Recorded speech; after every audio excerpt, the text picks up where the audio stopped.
We want people to just take the time to enjoy it.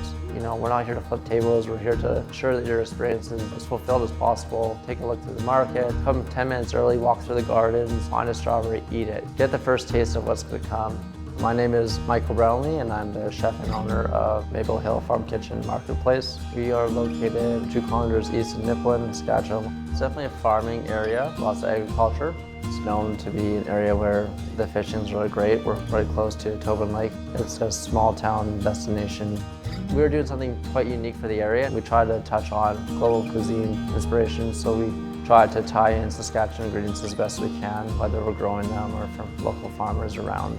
Our main focus is to provide the highest quality ingredients we can get our hands on. We choose to grow a 4-acre garden so that we'd have variety to provide for the restaurant. The menu itself is kind of based on what we grow. I think what I love most about it is it really lets you be very creative of what you're going to make next. Most mornings I'll walk out to the garden and I can see firsthand like what's coming up. We always have, really unique ingredients on our menu. And it's not just things we grow. We're in an area that there's a lot of foraging for chanterelles. We have spruce tips all over our property. We'll pick mushrooms and they'll be on the menu that night.